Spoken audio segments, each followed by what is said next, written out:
Hey guys, welcome to another episode of Comic Book Weekly. Yes, this is the show each week where we provide you with some great comic book news, wonderful topics, great comic book conversation. And guys, I am Mike Spider Slayer, and of course, co-host here we have Brant Fowler. What's up, everybody? And of course, the wonderful Cat Comic Uno. Hey guys, what is up? We got so much to talk about this week. There's a handful of news, but the news pieces we have, there's some really interesting topics. So first, we're going to start out with the only immediate news we have this week, which is Green Arrow and the Canaries not moving forward, which is, I don't know if surprising because we haven't heard much of it. So I'm like, okay, like this is probably dead in the water. But the only reason I say it's surprising is because we have all these weird spin-offs coming off. So you have like Painkiller from Black Lightning. Like I thought the characters from Arrow definitely were more popular within their fandom than Painkiller. So I'm like, what's going on at CW? Yeah, I agree. It's weird because that was the best part of that season for me was the future, the flash forward kind of thing with his daughter and you know all her friends and stuff. And I thought it was a really cool concept and a interesting and cool way to keep Arrow alive and keep going with it. So I'm a little disappointed, but not really surprised, like you said. Yeah, not surprised on that one. So let's get into some comic news. We actually have some second printing news, which is weird to say that's like a news piece, but I thought it was kind of interesting that we have Star Wars High Republic, which was just a really big seller. That one sold out really, really quickly. There's hype surrounding that one.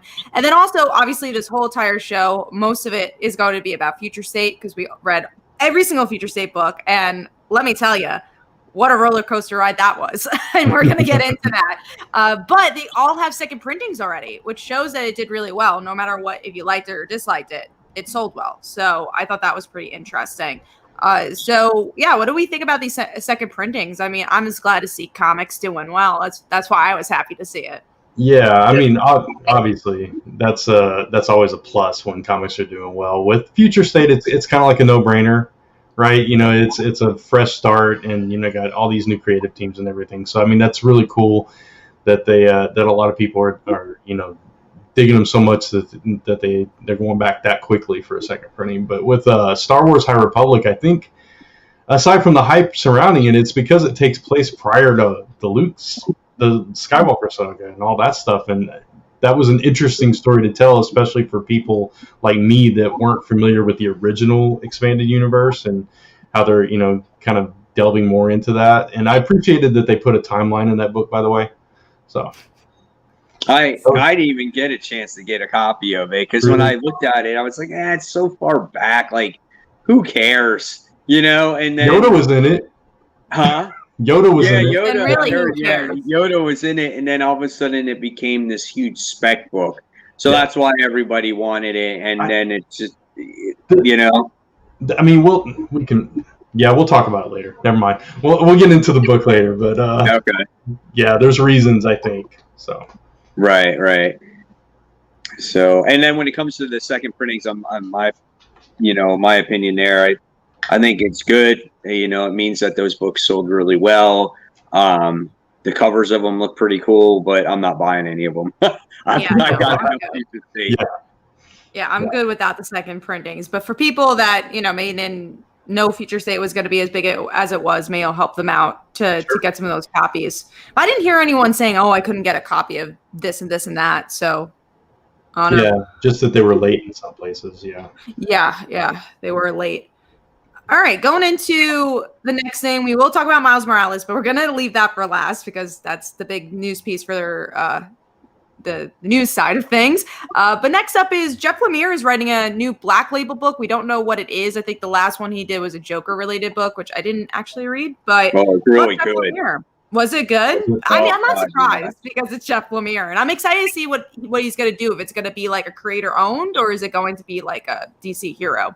All right. The last Joker book he did was it was him and Andrea Sorrentino. You know, he kind of like his partner there, and and it was so good. It was like such a psychic. It was like such a psychic book, like where it was just like about a therapist always, going after the Joker and analyzing him.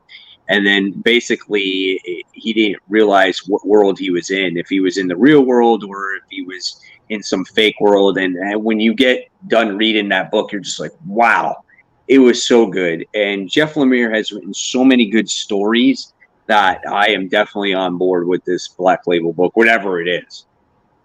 Mike Manhattan asks, anyone read his question book? I didn't get to read that one. I did not read that either. Were you going to ask something, Brent? No, I just said no, I didn't get to read it, the question book. All right. Well, let's get into the next thing then, which is the new Jane Foster book, which is also a Valkyrie's book. It's only going to be the new Valkyrie, though, from what I saw. So Danny Moonstar, who's gonna be in the current miniseries, is not going to be in the ongoing, but it's going to be the new Valkyrie, which we'll obviously talk about that book as well, and then Jane. But what's really cool about this is the creative team for this book. It's the same writers, which I love the writers for this book. They really haven't failed. And obviously the person who made Jane Foster Thor, which is Jason Aaron, still on the book. And then Matteo, is it Mattia? I think it's Mattia, right? The artist. I always forget, honestly. I can't. Let's look it up. I know it's let's see. So Mattia D. Louise, which has become one of my favorite artists so quickly. Yes, and absolutely. It looks so cinematic. I am so excited for this book. I can't wait. It's gorgeous. Absolutely gorgeous. Yeah. When I heard Aaron was on it, but then when I was flipping through where it said, oh yeah, you can check out some of the pages in the book, and I looked at it, I was like, my mouth was dropped. I was like, this alone just makes me pick up this book due to that artwork. It was phenomenally done. I'm just like, man, I can't wait for this now. Yeah. I'm so excited. Absolutely stunning. Can't wait for it. I'm glad that they didn't just leave off her ongoing. I feel like with a lot of the books that ended their ongoings, they're just kind of structuring them, which is fine with me. Like, I'm sure Ghost Spider will come back, and Valkyries came back. They're just doing this little mini series stuff with King in Black to say, like, what's the point of having an ongoing if we're going to do a mini series? So I think that's cool. Yeah, that's good, because then they're not interrupting the series, and they're we get the little event, and then we get a fresh start. So that's cool. Tevia asks, why is Thor not teaming up with Jane? I like that her book is not dedicated to Thor. I want to just see Jane. I feel like there's so much to explore with her, and they just scratched the surface with it. And now that we have this new character as well, I'm not saying I don't want to see Thor, but there's opportunities for Jane to be in the Thor main series, which we're going to talk about this week as well. So it's not like they don't interact with each other, but I don't think this needs to be a team up book. Like, we can see Thor every once in a while. Yeah. Plus, I mean, you can go ahead, Mike. Sorry. Oh, I didn't say I thought you said something. That must have been an echo. Sorry. So, I mean, it's like they're both in completely different places and completely different roles right now, so they don't really have a lot of crossover potential. Because, he's well, right now he's trapped, but, he's the king of Asgard, and she's doing her thing with the, ferrying the souls and stuff. So it's not like they're going to interact a lot. So. Yeah, and again, it's not like they haven't. Like, we've seen them. It's not like they're also avoiding it. It's just they interact when they interact. All right, getting into the next big news piece of the week here, which is the new X-Men book, Way of X. I think we've all kind of been expecting a book like this. It's a Nightcrawler book, and it has to do with the mutant religion. And honestly, really excited for this. I'm not a huge Nightcrawler fan, but that was one of my favorite issues of X-Men, when they kind of introduced this religion and kind of questioning, I guess, the theology of Krakoa. So I'm interested in this for sure. I hope they utilize Nightcrawler well. And as much as I think there's too many X-Men books, this one makes sense. Mm-hmm. Yeah. This was a thread, like you said, that they planted, a little seed that they planted way back towards the beginning, and then it was never brought back up again. And so, it's cool that they are actually exploring that, and it's not something that they just left on the cutting room floor. And it could be interesting, especially with Nightcrawler's past, with his religious beliefs and everything, and how they've conflicted with his his tenure in the X-Men, you know, how he's handled things. And so I'll be curious to see how they handle religion in it too, and what exactly the religion of Krakoa is. Yeah, exactly. That's what I want to know, the exploration of that. And it's cool to see a Nightcrawler book. Just very curious. Hopefully it keeps the attention of the readers, and it will be around for a little while, you know. We can only hope. And now the next thing, this is gonna, I have a feeling, be the big topic of at least the news pieces, and that is Miles Morales is getting a Clone Saga. This is something, right? I kind of shook my head. I'm like, what? Yeah, that one made me perk up too. I was like, what? Hold on. But especially because we kind of already had one in some ways, because you have the Miles Morales Spider-Man character. Yeah. And then also you just put Jessica Drew in the dust, who was such a great clone from Ultimate Universe. Why can't we see her again? Like, just give me a story arc with her. Maybe she'll come back. Maybe. I'd read it if she does. Like, I don't. If there's 20 Miles Moraleses, I don't care if Jessica Drew comes back. The only thing that this does is it definitely gets me excited to read Miles Morales again. And I've tried this book many times before, and I just could not find a story arc that really interests me. So, of course, when you put a Clone Saga title on it, you're going to say, okay, you're going to second guess yourself, but you're like, well, maybe it might be written differently. You might like it, and it will definitely get me to try the title again. Yeah. I heard it's going to be controversial as the first, or more controversial. So they're already trying to stir the pot. Oh, God. Yeah. We'll see. Yeah, I mean, same thing. Like, I've dropped off Miles, I don't know, 3 or 4 issues ago, because I just got, I don't want to say bored, but just the storyline wasn't doing anything for me. Like you said, Nothing happens. Yeah, exactly. And, you know, it was some of the same old stuff that, you know, we had seen already, and I just, you know, I lost track of it. And yeah, something like this is going to bring my attention back and get me to try it again at the very least. I don't know why it has to be a Clone Saga to, you know, why. I know. Stir up drama. Yeah. So it's, you know, I don't think we have to do every storyline that Peter's had for Miles, though. So I hope this isn't the start of a trend. Right. I agree. Again, I'm sure we're going to at least try out that first issue to see what that's going to be all about, and we'll chat about it. But believe it or not, that's all the news. So we're going to actually go into the Kickstarter and talk about that again, so you guys could get hyped up for that launch. And then we're going to talk about the main topic, which I'm sure you guys are all very excited to talk about as well. So Brant, do you want to intro us into the Kickstarter? Yeah, sure. So we are launching a Kickstarter in 2 weeks. 2 weeks from today, on January 26th. This is to raise funds for an audio version of this very show, so we can put it up on iTunes, Spotify, wherever you get your podcasts. And we're trying to fund season 1, which will be March through June. So it'll be like 18 episodes and some bonus content. And this is just a cool way for us to expand our viewership, listenership, you know, reach new people, and give all of you another way to enjoy the show. And there's all kinds of opportunities to be a part of the show, whether you're producing a segment, whether you're actually on the show talking about a topic that you choose, all kinds of stuff. So it's going to be a really cool campaign, and we hope you guys check it out. The URL is there. I'm sure Kat has already posted it in the chat. Cutfrontline.com/CBW, and we hope to see you there. You can go there now and click the button to get notified when we launch, so that we can have the strongest launch possible. You won't miss a second of the campaign, and it helps us to you know, just get a good start. So yeah, it really helps the algorithm of Kickstarter to back it up right away. So following it will help our campaign tremendously. And honestly, I think one of my favorite tiers, getting you guys onto the show and letting us meet you as people, I think is going to be a lot of fun. But then B, I think it's also cool that a lot of people, I don't know, there's so many, because like there is one where you get to give us the news. So it's just like, I feel like a lot of times people are like, why didn't you talk about this? Why didn't you talk about that? And then you have the opportunity for us to talk about whatever you want us to talk about. Obviously, it has to be news pieces, though.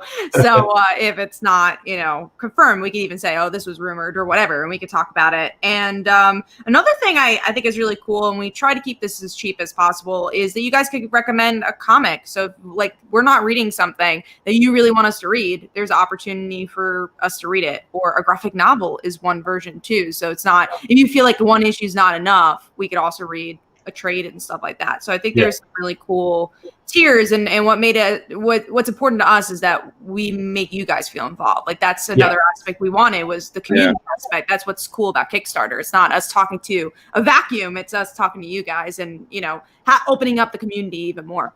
Right. Yeah, interacting with you on a whole other level. And that's what we want. So we want to expand the audience, like we said, interact with you guys. And it just takes the show to a whole other experience. Two things I want to say real quick, because Jimmy Sandoval's comment about our animation characters, there is actually a tier on there to get your likeness drawn in that exact style by that artist. So if you like it that much, you can check that out on the Kickstarter. And also, a lot of the tiers that Kat mentioned are going to be limited because we're only trying to fund 18 episodes worth of show. So we only have so many spots for those particular segments and things like that. So you definitely want to act fast, and we do have an early bird as well. So be there on day one and help us have an awesome launch. Yeah, and of course, if we have successful Kickstarter, we'll have for the other seasons going forward. Yeah, absolutely. Yeah, we're really excited about it, and we appreciate all your support. So that is the Kickstarter. We'll discuss it again probably at the end of the show, but we are going to get into our main topic, which is Wally West killing, spoiler alert, so we have to have some spoilers here. Wally West kills some people, because it opens up with he's already killed people. He's like, Wallace is dead. And then it seems like Jay Garrick might also be dead in this book. Which looks like he did die. Yeah. Yeah. So he's killed people. And what's interesting about this, and there's so many interesting things to this, is not a lot of people liked Heroes in Crisis, and you would think they would want to stay away from that. But then B, which we're going to get into this book as well, Death Metal kind of showed this hope for Wally, and you're like, oh, this version's gonna. They went past the Heroes in Crisis stuff, and now it's just like, no, we're gonna tread old water. I just feel like there's not conversations going on in editorial when it came to this, and I was really disappointed with this book. Yeah, I think that's kind of the consensus between the three of us anyway. It was just like 10 steps backwards for Wally, because we had kind of worried about that character after Heroes in Crisis. How do they redeem him? How do they get him back into the good graces? And like you said, Kat, Death Metal kind of did that. And they were able to, they had this whole big, joining of all the various teams of Titans, and they kind of welcomed them back in and forgave them and moved on. And then you get this, and it's like, okay, Wally's back to being possessed or controlled or whatever the case may be. He's out there killing people and taking their powers, and he's taking all the Flash's powers. And it's like, why? why can't it be a different character? Why you have to do that to Wally again? So they're just like, screw it. We're not going to mess with any of the other Flash characters. He's not technically really evil. He's just possessed, and that's and he's already damaged goods. Yeah, that's different. It makes him look like the good guy, and so. But people are aggravated, and I can see why, because they just spent all this time. But this is future state, and I guess this takes place in the future, so you don't know how much time has passed since that Death Metal event. So at the same time, I can understand why readers are upset, but if you look at it and you open your eyes, you gotta be like, oh, well, this is much more into the future. So how did he get to this point? Yeah, and it's also, care, because it's just like at this point, it's just like we saw this story already. So. Yeah. It's also it kind of says they don't really know what to do with Wally West, because like Tevye pointed out, he's possessed by famine of the four horsemen of the apocalypse. So first he was, they brought him back, didn't really know what to do with him then, so they made him the killer in Heroes in Crisis, and then they gave him the chair and made him like all powerful and traveling through time and fixing different universes, and now this. It's like, I don't know. Now he's the loser again. Yeah, exactly. So my problem with the issue though is that it was so like it was so crowded. It was just like there was so much going on. There were so many characters. It felt like you were already in the middle of a story arc, and Barry had to explain everything that happened off panel. Maybe, I don't know, maybe you would appreciate the issue more if it was a story that kind of fleshed itself out so you can understand what happened to Wally instead of being like, well, this happened and that happened and this guy died and he died and then, you know what I'm saying? So there was just so much there. And that's what made the issue a little bit frustrating to read on top of it. Yeah, and I think it was Serenity that said they don't care about Wally, so they like this issue, which is fine. Wally was my Flash. That's the Flash that I read, and I love, and it's to see him treated like that way, it's I don't know, it just doesn't jive with me. So that could be a factor, but at the same time, like you said, Mike, it was a very crowded issue. You had every Flash character under the sun in this book, and they're going around like gathering all these weapons, you know, from other Flash villains, and it's like, you know, and you're just thrown into the middle of that. So it was a lot to you know, take in as well. So right, and I would have Future State books in general. What are you gonna say? Yeah.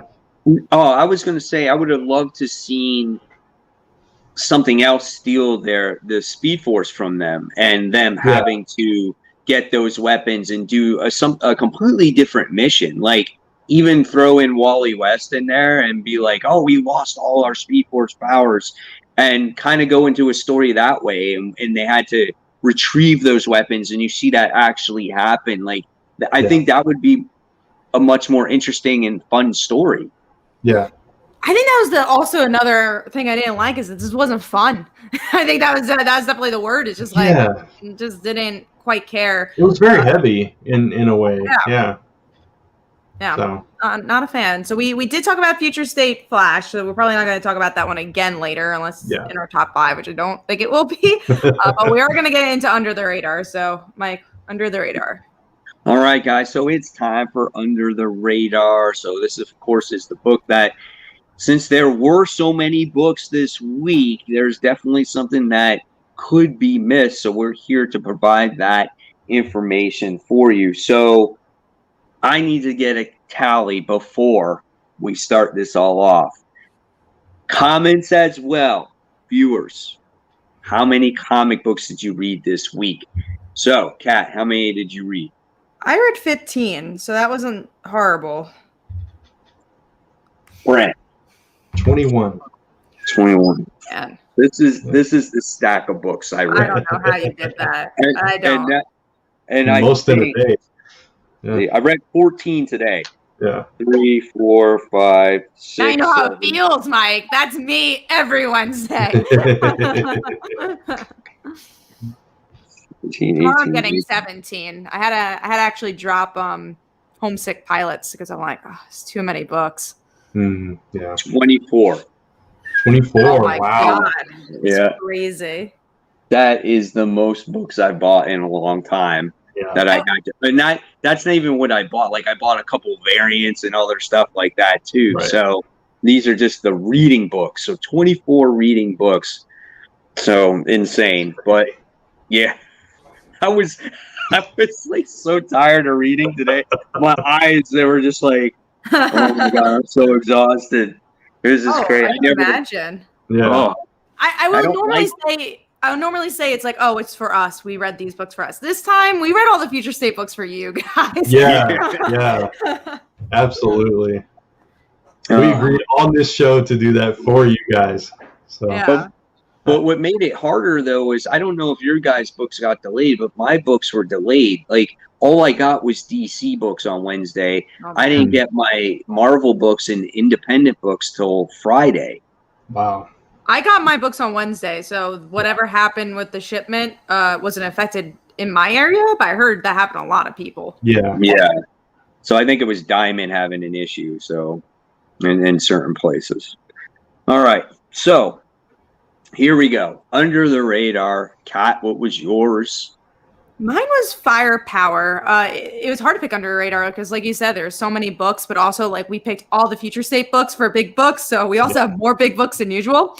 But Firepower, I love this book. It's so good, and yeah, it just continues to be really well paced. I enjoyed the family, and this one we get a little bit more of the old guy. I forget his name, but like he's alive. We get more of his story. We get a little bit more of the villains. So yeah, I enjoyed this one. It's not as action packed, but I think it moved the story well, and most importantly, it had good character beats between the family as they're like, shit, this is crazy.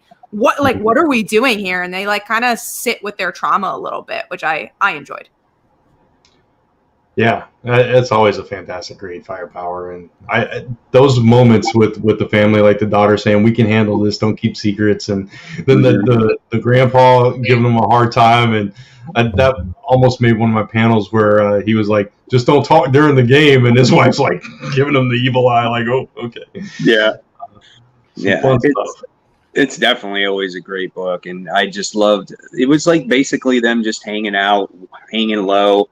While the danger has passed, and then you get to see what happened to the sensei, like he's okay and whatnot, and just an overall great issue. And then of course you wind up seeing the end, and he's like, "Oh, he lives," and you saw all the bad guys get punished. Like, this is such a good book all the way around, and they continue to keep the book grounded, which is phenomenal. And hopefully Kirkman will do that. Like, he did such a great job in balancing Invincible for the longest time, and that's what made Invincible so well done, So hopefully he'll keep going with this one also. I agree. And somehow a Robert Kirkman book is under the radar. I don't know how that happens, but I feel like not enough people are talking about this book. Yeah. No, it's good. Yeah, it's so good.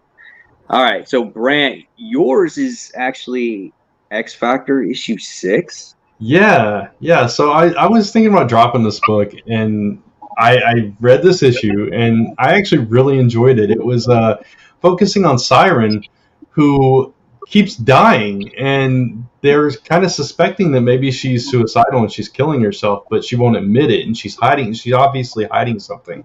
And Polaris kind of confronts her, and she won't give Polaris the time of day, and they have this kind of big argument that blows up, and so it's interesting that they're kind of exploring that, and at the same time you got some character growth with the other characters. Prodigy's powered again, and he's trying to learn this and that, and I thought it was kind of cool where they showed when Siren was lying to all of them. It kind of panel by panel showed how each one of them could detect that she was lying in a different way, like Dakin with his pheromone sense and all that stuff, and with Rachel with her psychic abilities and all that. But I just thought that particular story of her possibly killing herself over and over again, and why she'd be doing that, and why she would be hiding it from everybody. So it was an interesting issue, this one. And I haven't seen a lot of people talk about it because I know at least us on this show is like, okay, it's kind of a weird book because of the they're exploring mutant deaths. So X Factor for me, I just I never liked it from the start, and I guess it's one of those books that like I did not the one X book I did not pick up. So but I'm already like dropping books. Like, I'm not a fan of New Mutants. I'm not a fan of Excalibur. Yeah. Like, I'm not, reading those anymore. I dropped New Mutants as well, sadly. Yeah, me too. Another thing I did like also is because I was a big fan of New Mutants and X-Men Academy and those books, is that they're kind of bringing those characters back a little bit. Like, Prodigy had been depowered from what do you call it? House of X. Yeah, House of M. Yeah, House of M. And he's, now he's got his powers back, and they found Sophia in the last arc, and now they're kind of roping other characters in via, like, they were showing like text messages between Prodigy and Sophia, and now they were starting to bring other characters in from that era of New Mutants and stuff. So I thought that was cool, and I'm kind of looking forward to those characters maybe showing up later. That's cool. Yeah. All right. And then Brant, yours is actually X Factor issue 7. Yeah, my Under the Radar was actually from AWA Studios, and it was the Resistance, the Reborns. So this was I guess the one shot before I guess the second volume comes out. And this book is obviously it's done by Straczynski, and Deodato Jr. does the art, I think, for most of it. But this book was all in chapters, and it gave you basically all the heroes, or I guess people that had contracted this virus and then died and were reborn with abilities, basically. And you got to see them go through that trauma and then get reborn. I thought it was really well done. Whether the second volume will be good is still yet to be determined, but just that character growth between all those 6 different characters I thought was phenomenally done. I was like really vested in their stories, and the book was a lot of pages, but it wasn't like each chapter wasn't overwhelming in any way. So it was a fun read, and I found myself kind of interested into these characters. I completely forgot about this book. Did you? Yeah, I did. I totally forgot about it. Yeah, it was pretty neat, man. I think I forgot to pull it, and then like when I went to the shop to make sure I had everything, I saw it on the rack, and I'm like, yeah, let's try it. Let's see what it's about. And I liked it. There was for instance, there was this one girl who was just like, her mother told her that she always had to hide in the shadows and disappear and not be, do not stand out. And then her mom wound up contracting that virus, and she wound up dying. And her last words were, try not to be outgoing or whatever it was. And her daughter always wanted to be that. And so go figure, her daughter develops the power of being invisible. Oh, that's really interesting. Yeah. So it was kind of cool, man. There's a lot of great things in there. Jamie or Jaime says AWA is an amazing company, just making great reading content and hooks everyone. Well, Erratic comes out next week or tomorrow, so that's cool. Can't wait. That was a great first issue. Mm-hmm. I agree. All right, so let's move on. Let's go on to some of these big books, and let's talk about the book that kicked off Future State, and that is Death Metal issue 7. I'm glad we all read it. Yeah. She said she's glad we all read it. Oh, yeah. So Kat recommended it and said, yeah, you guys need to read it. I think we all fell off of Death Metal. I fell off at issue 4. And then, this issue 7 had huge ramifications because obviously Wonder Woman is a major player on what happened, her and the Batman Who Laughs. And she had to make a crucial decision on what she wanted to do. It was either, kill Batman Who Laughs or, go by his side. And basically what she did is, I guess she did the right thing, and she's going to be part of something greater into the future. And now you know why Immortal Wonder Woman exists. And so how her story continues is you're going to have to read that story to find out. So I thought the end of this was actually pretty good. Yeah, I was pleasantly surprised how new reader friendly this was, because I think, all of us here, we didn't read every issue of Death Metal. For me, I caught up for work. Like I had interviews I had to do and articles. So I caught up. I wasn't reading it weekly. And I didn't read all of it. I don't think I read the last 2 issues. So I was kind of on and off with the book. And, I'm not saying that I don't think this is a perfect book, because for me, it still has the similar issues of it feels like so much is happening and it all kind of feels really cramped. But at the same time, I like that this felt like a true event. And I mean, that's the whole entire commentary of this book is what is an event? What does matter? Everything matters, and this whole commentary about continuity, which is such an important topic in DC Comics.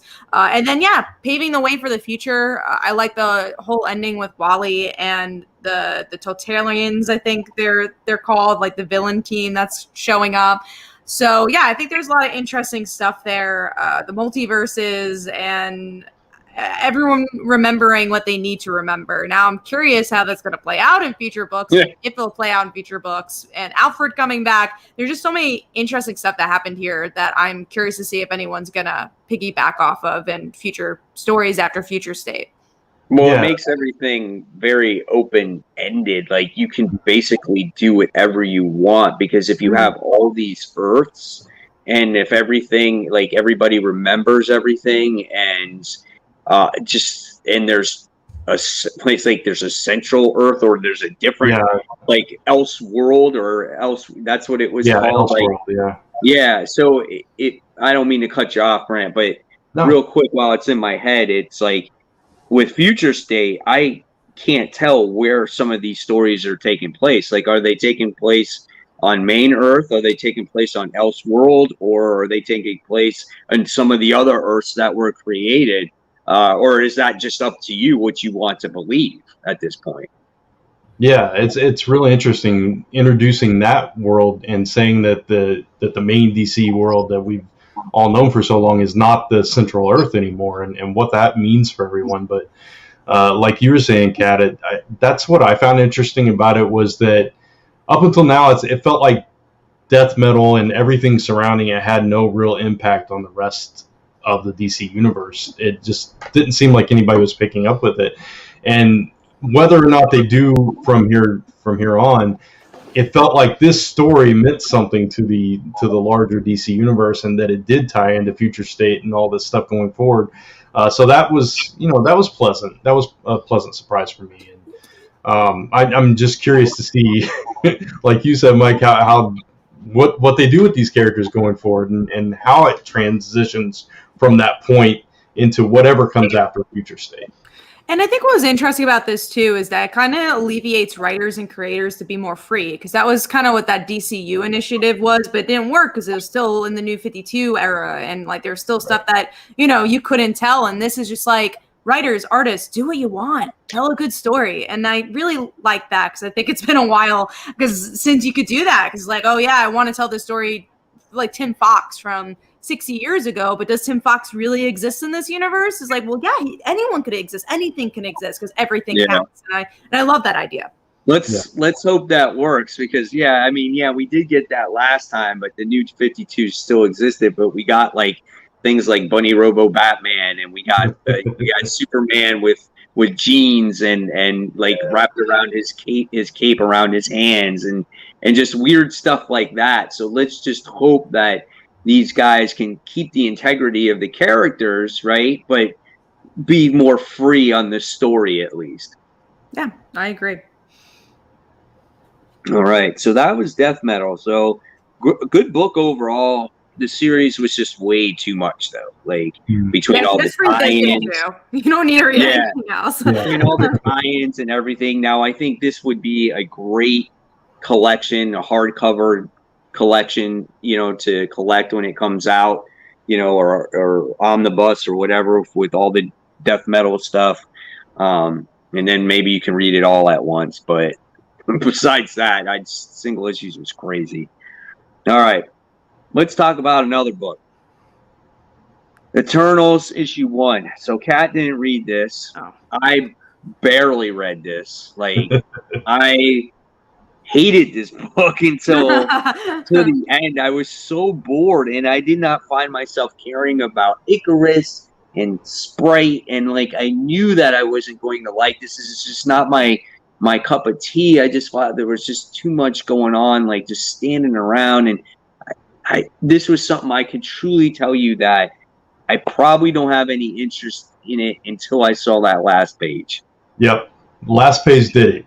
Right? It was like, okay, now you got to know why and how that happened. Yeah. Okay. Well, I know why obviously the last time he was there was that we saw him was in Guardians of the Galaxy. And this was when Donny Cates wrote it. Yeah. And he wound up getting sucked through that portal at the end of that issue, or of that series. And he wound up, I guess, being sucked into where he wound up going. Where was it? What's the name of the place? Titania. Titanus, I don't remember. Yeah. Yeah. In that world, and obviously he's alive there. Yeah. So I'm like, shit.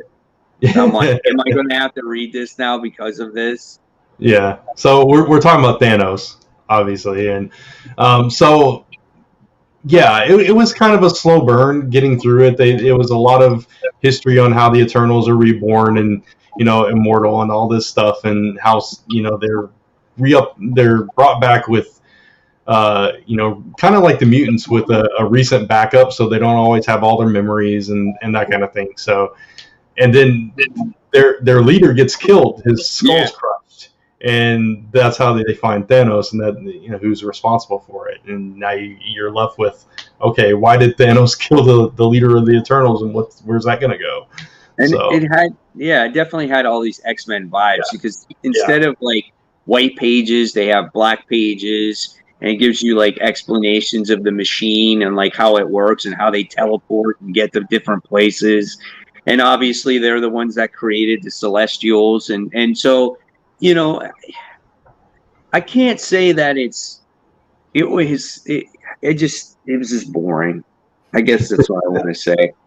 I wasn't as bored as you. Cup of tea. Yeah, no, it wasn't, Kat. Yeah, I wasn't as bored, and I thought the art was really nice in the book. Ribic does good artwork. He did Avengers way back when they had when Hickman did the actual writing for the Avengers. He did the artwork. Yeah, and I think he's done some of the War as well. Yeah. So I mean, the art was good. I thought the story could have been a little more exciting. Yeah, but that last page kind of hooked me at least for another issue. So it did its job, I suppose. Jaime says Mike is hooked on Eternals. I knew it. Yeah. I don't know much. And one thing we should mention about the big books, I don't know if we actually did mention this. We were going to talk about all the Future State books at the end. I don't remember if we did or not. Oh, yeah, we did not. We didn't mention that. Yeah, so if you feel like, oh man, they kept hyping up that they're going to talk about these Future State books, we are. But if they're in our top 5, we just thought it'd be easier if we could keep the rest of them until the end. Yeah, so kind of in lieu of our chopping block segment, we're going to do that. So. Yeah. Okay. And then Bavarian's on the show, longtime fan, and she said she didn't get her books this week because someone in her house has COVID. So hopefully everything's okay there. Stay Sorry safe, to hear that. All right. Hopefully get your books in 2 weeks. Okay, so now let's talk about a book we all read, and this was Crossover issue 3. Crossover is starting to get good now. There was a lot of people. There's a lot of people dogging on this book based off of the first issue, and again, this shows you that especially when it comes to some of these independent books, like you gotta give it time, man. You gotta get the story out there to understand what's really going on, and we're really getting some good story in this particular issue, especially the beginning where we find out Ellie's how she escaped the dome and how the dome was actually created. Which I thought was really cool. And we get to see like a Doctor Strange like character in this book, which is hilarious. He's like, "Who's Doctor Strange?" And then you wind up getting to see the characters from that Dark Horse comic. The Paybacks. Paybacks, yeah. That was funny. And then just spoiler, just in case you guys don't know, but one of the main characters at the end was what's his name? Madman. Madman, yeah. Which is like a very culty character. Like, if you've been reading comics for a long time, I'm sure you know who he is. I've never read an issue of Madman, I don't think. It's an all-read book, so by Brant's favorite artist. Yeah, Brant's favorite artist, but it's also a really long-running book. It's a indie book that just kind of stood the test of time in a lot of ways. So it's cool to see that reference. I like this issue more than last. So I really enjoyed issue 1. I didn't love issue 2, and then this issue reminded me of issue 1, and maybe because we got a little bit more from the main characters, and they interact with each other, which is really cool. And you definitely have the question of, okay, if she's from this other world, why doesn't she have the dots? Because she's obviously not wearing makeup because she was in the rain and nothing wiped away.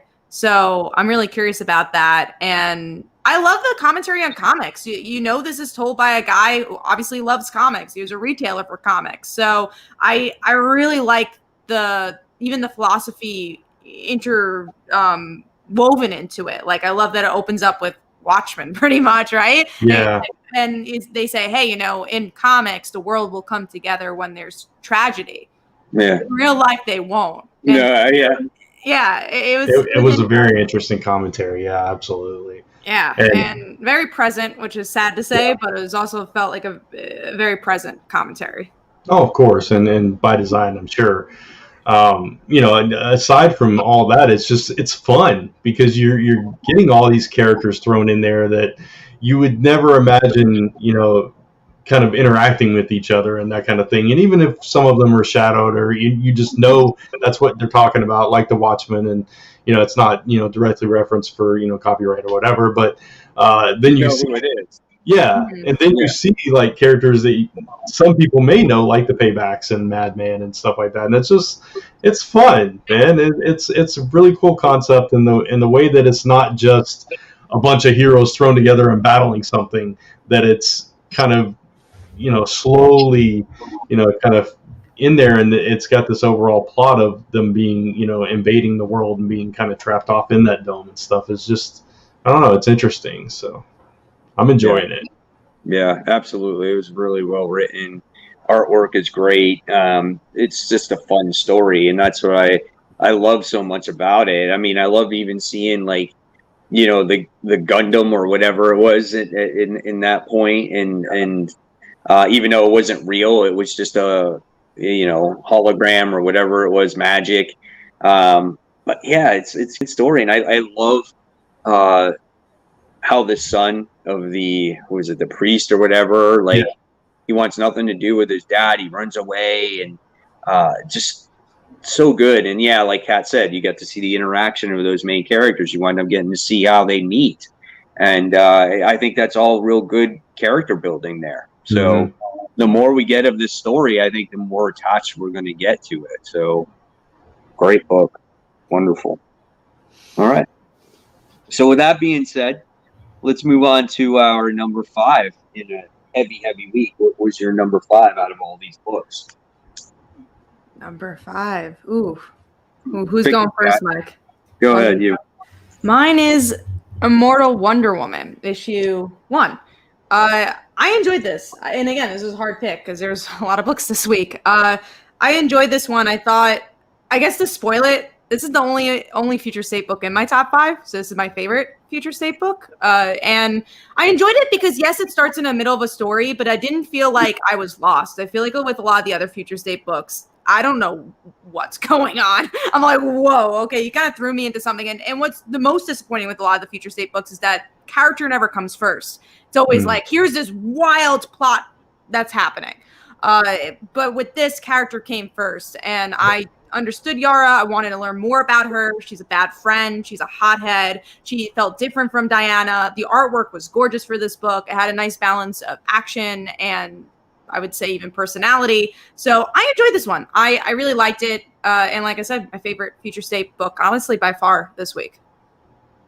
Yeah, I completely agree with that. I love Yara. I think she's a fantastic character. I love the personality here. Just the little things like her impatience and, all that kind of stuff. And the way that she's, willing to steal that coin from that dude's hand to get through the turnstile. And just in the fact that she has a flying horse named Jerry. I mean, just little things like that made this. Jerry's a slacker too. Yeah, Jerry's a total slacker. Little things like that made this issue just phenomenal for me. And the art, like you said, is gorgeous.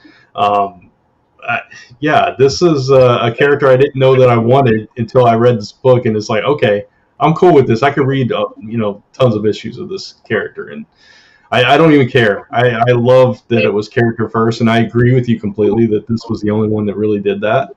And this was actually the only one in my top 5 too, but it's not my number 5. So. Interesting. I agree, honestly, what you guys said. Like, I basically echo everything that you said. I love this book. It was enjoyable. It was the one that really focused on the character. It didn't overwhelm you with a ton of dialogue or nonsense. Didn't have a backup story. It was there. However, it did not make my top 5. Ooh. But it was number 6. Oh wow, Number so 6 on close. my list. Yeah, so it just missed it. But it was really enjoyable, and by far it was the best Future State book I have read. And this is a series that, when it comes out, what is it? Wonder Girl is going to be her title. Yeah, in she's the going to get future. an ongoing. I Yeah. believe it's called Yeah. Wonder Girl, yeah. Yeah, so that like I'll be on board with that, and Mhm. it right away it makes you feel attached to that character, and that's what's so important, and that's some of what like the other Future State books lacked, and we'll talk about those later. I'm going to say here, some of the lowest ratings I've had in a really long time were for some of these Future State books. Oh And wow! I'm really disappointed by that. Yeah, I can say the same thing for a couple of them. Yeah, sadly. Yeah. Okay, gotcha. All right, so let's go forward now with Brant. What was your number 5? My number 5 was Star Wars: The High Republic. I actually really like this book, and what I was alluding to earlier was I think that this is where the beginning of the Sith is going to be introduced. It's like at this time the Republic is in charge, everything's peaceful, Jedis are getting knighted. That's kind of what the whole plot of it. The main character, I forget her name, but she's going through the Jedi trials to become a Jedi Knight, and that's what this whole issue is about. But things are kind of off, and her mentor is kind of upset, and they don't know why. And they talk about this uprising on this planet, and I think that's why it's become a spec book, is because this is where the Sith begins, and that made it really interesting. It's like, okay, I got to see what happens next, and is this a certain character? I don't want to spoil it, but is this certain character one of the first Sith, and what's going on with that character, and why are they upset? And it totally hooked me, and I want to know what happens next. So you got to read it, Mike. Yeah. Real quick, I don't have a first issue to read, so I doubt anybody's going to want to send me one, because it's probably worth $1 billion now, so no one's going to want to send me one. I'm curious how much that's cost, especially because it's Star Wars. It's not just Marvel or DC. It's like it's a whole nother fandom, so it definitely costs a lot. We do have a question about Wonder Woman, so I do want to go back for a second.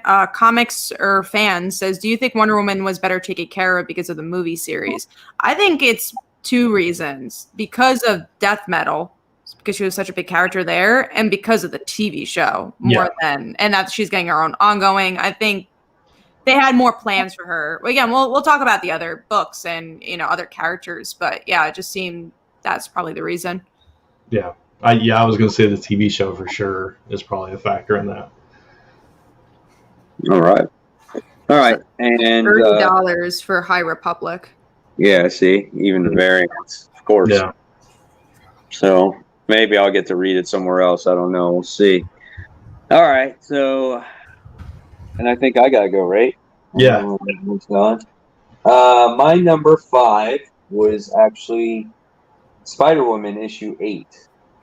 So even though it's like King in Black tie-in, it really isn't a King in Black tie-in. It all has to do with basically Jessica in this issue dealing with her issues with, the serum, and she's teaming up with Octavia, and they're doing battle against Hydra. And she's so comical in this book, though. She's just like, so do you have a secret underground volcanic lair? And it's like, no. And then it winds up going at the end of the issue. It's like, so you do have a secret underground volcanic lair? And she's like, yeah, but it's not mine, And so you wind up going to the High Evolutionary at the end. And but all the action in it was great. The artwork was great. And just the fight scenes were awesome. And just there was a lot of like banter between the two. I just had a lot of fun with this book. And this series in general is just really, really good. Now, when it comes to a King in Black tie-in, it's so loosely tied. It's ridiculous. But the story itself, I'm glad they maintained the integrity of the main story, and that's why. Yeah, I'd rather have that than a King in Black tie-in. We have enough tie-ins. The ending really made it for me, because I was like, oh man, the daughter has a volcanic layer. That's kind of cool. And I like the emotions overall. This isn't my favorite arc. I definitely like the last arc a bit more, but I like this book and I like the writing and I think it's fun and kind of has like a Kelly Thompson vibes in that way. Mm-hmm. Yeah, definitely, you get that vibe, and I thought this issue was stronger than last because probably because it was less of a tie-in and more focused on the actual story. And yeah, the confrontation with the High Evolutionary and all those clones, it's like, oh man, Jessica just can't catch a break here, man. It was just fun. The banter between Octavia and Jessica throughout the issue was, that sold me if nothing else did. So. Yeah, and what was kind of emotional though is she was forced to do battle against Rhodey, and she's like, you should have just left me alone, and let me be what I needed to do, and that was kind of emotional, but and it was tough too in the beginning. Like she couldn't remember who she was. Like it tells you how far gone she actually is. Yeah, about that, serum being constantly injected in her. So this book for me, I really love it. Yeah, and just like where she was competing on who was the better person that left Hydra first, it's like I left Hydra too. It's like, why are you arguing about that? But that just kind of shows where her mind's at too. Yeah, it's really interesting writing.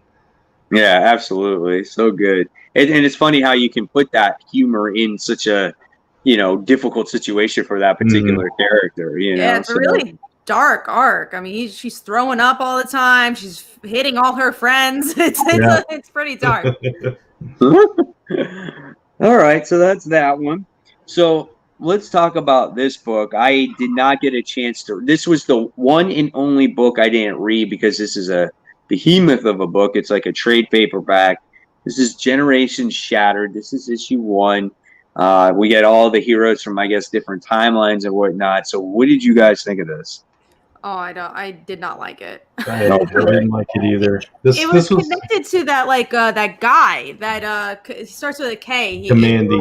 Commandy, and they were doing different writers were picking up on cliffhangers. It was that story. None of us read it, and I didn't like it. Yeah, this was the last book I read, and I saved it for the last day of my reading, and so because it was such a big book, I wanted to give it the time. And man, I could have gone without reading this one. It was not getting the next one for sure. Yeah, for sure. And the arc changed so drastically that Commandy went from being a boy to an old man, even though he was all the same age. And I liked. The one thing I did like was the ragtag group of people that he brought together because he kept getting the wrong person. Because Commandy was the one traveling through time grabbing people, and he had no idea who any of these people were. So he kept grabbing the wrong people and ended up with this half cool team, half booster gold kind of team. When he was supposed to grab Superman, he grabs Booster Gold instead. So that was like the only thing. Other than that, it was just. I don't know. I just could not connect with any of it. It didn't seem like it was going to have any ramifications anywhere. It was a throwaway story for me. I don't know who it was aimed for either. Yeah, I don't either. I don't know who it was aimed for. It also came out the same week as Death Metal, so it was like, well, that did the continuity of world building we needed this week. Why do we need this book? So yeah, it just felt very throwaway. I agree. It was very hard to get through, honestly. Yeah, the whole purpose of it was that all these worlds were being destroyed by this emptiness, this wave of whiteness that was just erasing everything, and he was forming a team to fight the person that was responsible for it. So it's like you said, Kat, then we just see all these universes get destroyed in another story in another way. It's just, yeah. Certainly also says this was a 90s comic, aka just for me, aka just not for me, because I don't like books that are just actiony, and we'll get into that with Future State. Or just like the whole point of the book, it's like Rob Liefeld, like his thing, he always says, it's like, action comes first, and some people do believe that, and I think that's great, and I think some comics should do that, but for me, character always comes first. Like, yes, it's a visual medium, but I think there's ways to make action and character and story all collide together to make one perfect story. I don't want to see a book where it's just an 80s cartoon. I don't need that. All right. So I guess that's that, and I'm not going to be reading it because it's got some negative not negative, but it's not light. So, all right, let's move on. Let's talk about another pretty, I guess, big book this week, and this was Amazing Spider-Man issue 56. Now, I'm curious to hear what you guys think about this particular comic book, because I read this one and I was like, wow. So now we know what happened with that black stuff that was coming in at the end of the issue. And we get to see how everything was just a ploy or a setup, or, you know, they were all acting, because we wound up seeing the Kingpin and Norman work together to capture Norman's son, Harry. And they used the Spot. And did you think this was kind of obviously this is not the end of the story by any means, but was this something that you were not expecting Kindred to be captured so easily? I don't know. Like, honestly, I was just kind of happy things were wrapping up, you know? And I was just like, I was happy that the Mary Jane's ongoing actually tied into this. I was like, okay, cool. Like, that she was playing a part, and I enjoyed that. Like, I enjoyed that Peter and Mary Jane work together here. Or was it like Peter is always like, oh, Mary Jane, you got to get out of the way, but he's actually like, no, help the other spider people, I'll do this. Like, he trusts her. So I enjoyed that aspect, and their reunion was pretty good. I like that Norman's sins were still erased. I thought was pretty interesting. It's still not a great book, but I thought this was one of the better issues, I guess. And I don't know, it's still not I liked it better just because we got away from Kindred a little bit. Like, we got to see different characters. Just last week, we were talking about, we need to see some more characters. When was the last time we saw Aunt May? And look what happened. Yeah. She showed up. You mentioned that last week, too. Yeah. And Cooper is now dating Overdrive? What was that all about? Yeah. I was like, the worst decision ever. Yeah. Yeah, we're devoting like 2 pages to Overdrive here. Like, that's a little much, don't you think? Yeah. You know, just for a date. I found it interesting too, because that was our question. Like, is Norman bad? And we saw that his sins did not return to him. So his intentions are actually good, at least for right now, you know?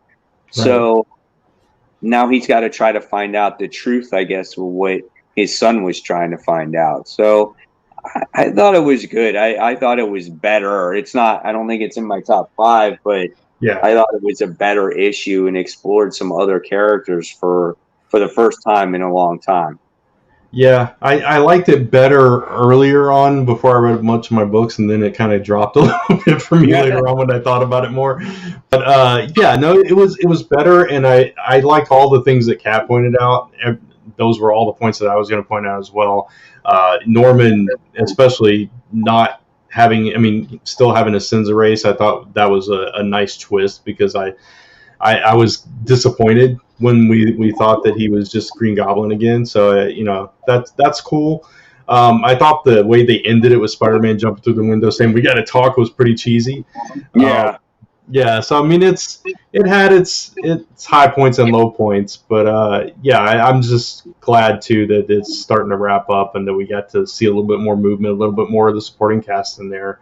And maybe some threads dropped for some future stuff, like why is Martin Lee showing up at Aunt May's? No, I was just about to mention that. Your favorite character, Mike. Oh my God, the worst freaking villain there is out there. It's like, God, please, no. Don't bring him back. I hate that. Now with Aunt May. That's going to be her next husband. Yeah, I was going to say love at first sight. Exactly. Oh God! Yeah, I think that's why it got lower as it went on, because it felt like 5 issues in one. Even though like they weren't bad plot points, it's just like it was a lot. Yeah. All right, so we're gonna see a date with Carly Cooper and Overdrive. I can't wait. All right, so let's move on to our number 4, and let's see. My number 4 this time was. Book we actually talked about, which is Crossover. Nice. Cool. All right. Brant, what was your number 4? Mine was also a book we already talked about, Firepower. And Kat, what was yours? Mine was also a book we already talked about, Death Metal. So out of freaking 20-something books that we read, we still have a book that we all talked about already. I think it's because Future State might have not been as high as we all expected it to be, so all the extra books we read might not be in the top 5. Yeah. Spoiler alert, all my books except for one have already been talked about, and I think we're about to talk about it. So me too, actually. yeah. All right, so the next one is King in Black, Return of the Valkyries, issue 1. And this one was a pretty solid tie-in, and it had its own story at the same time. But this deals with the death of Sentry, and I thought that was pretty well done, in my opinion. There. Mm-hmm. Yeah, it was a good tie-in. Like, Brant picked this as one of his panels. I like that we get to see Valkyrie dealing with the death of the world, and her, it's like, oh God, the world's gonna die. And then, I like the tie-in of Sentry. I like learning a little bit about the new Valkyrie. I don't know if I was fully attached yet, but I liked learning about her girlfriend, and I guess where that's gonna end up going, I thought was pretty cool.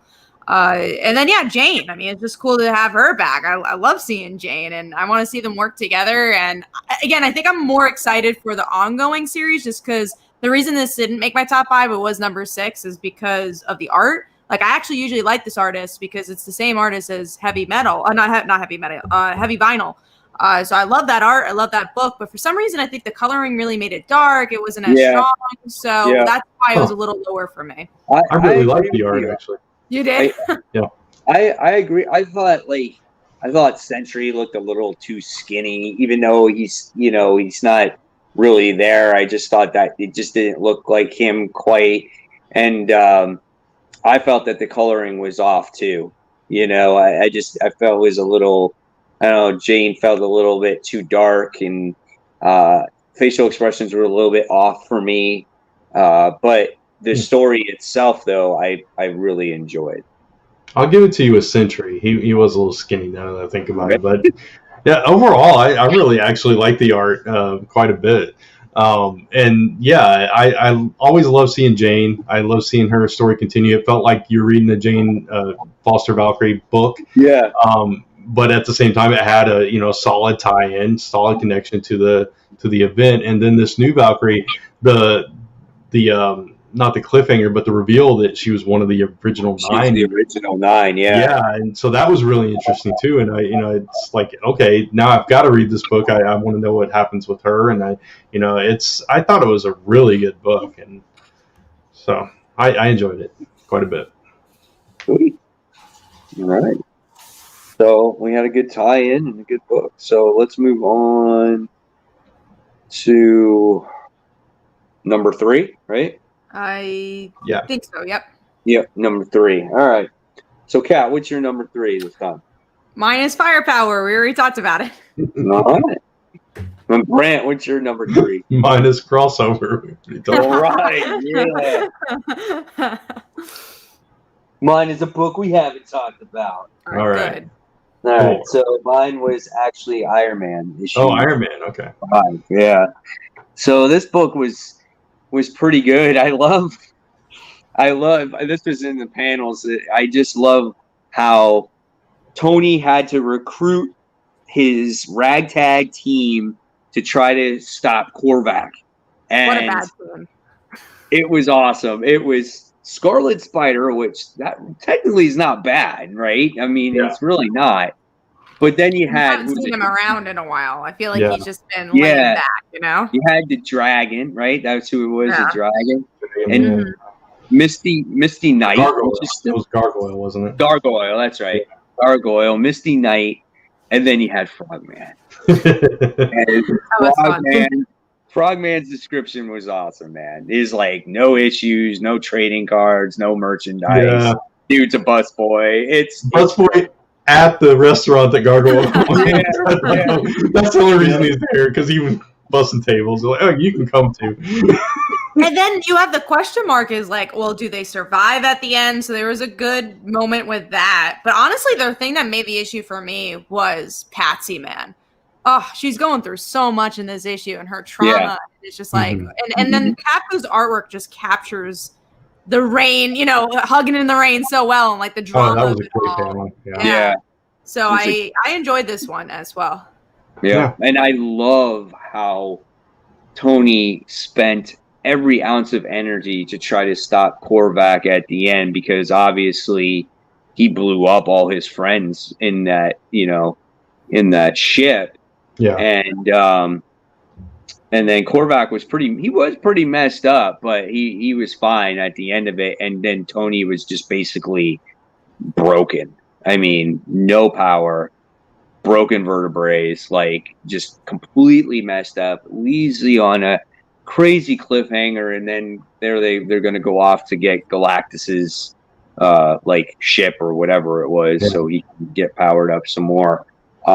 This book is becoming great, and whatever you may think of Hellcat, I think they're doing a wonderful job at just adding to this character, right? Just telling her story and making her a character that you actually care about. And I think that's what makes this book so special right now. Yeah, I think she makes, I agree. I think she makes the book even more in Tony. Like, I feel like Tony is a supporting character in his own book. Like, I feel like this is a Hellcat book in so many ways. And you can tell that the writer really cares about the character. And I did see the comment about Masked Panther not liking the book. Because, awkward. Yeah, because it is awkward that they hooked up. But honestly, as I read it more, and that was a moment that I didn't like either, because I'm like, oh, why are they pushing them together? But as you read it more, Patsy's going through some shit. I think she just wanted to be with someone, and I get that, and I think it works for this arc, because she just wanted comfort. It really wasn't like, oh man, I'm romantically into Tony. Yeah, you're there. Yeah, I don't think. Yeah, I think it's just like a. I mean, we could be wrong, but I mean, my vibe from it is kind of just a hookup. That's basically what it is. And they're just good friends. Yeah, and she knows Tony's never serious about anybody, so it's kind of safe to hook up with Tony. Right. Yeah. So really good book. I enjoyed it. So, all right. So Brant, what's your number 3? Oh no, you did. You guys did it. You guys did it. I was the last one to go. Yeah. So we're just going to talk about Thor issue 11 now. Now, this was the one that Kat was picking up only because Jane Foster was in it, and Donald Blake has made his return to go visit Jane Foster because they used to date at one time.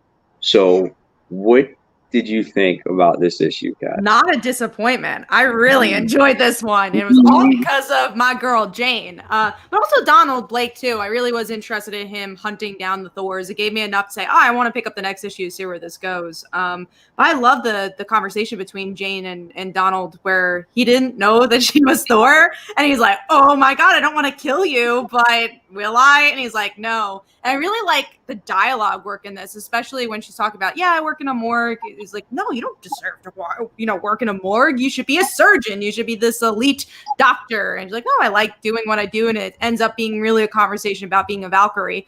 Right. And I love the last sentence, and it made one of my panels is like, you don't deserve to work in a morgue. And it really is also him saying, okay, I'm not going to kill you. Like, you don't deserve to be in a morgue. I'm sorry, you don't deserve to be in a morgue, because it's like, okay, you're going to be the one person I don't kill. So I really enjoyed it. And I mean, the other stuff, like the side stories with the other characters, like, all right, whatever. I haven't been reading the book, so it wasn't as impactful. But most of the issues, Donald Blake and Jane, and I loved it. I really enjoyed it.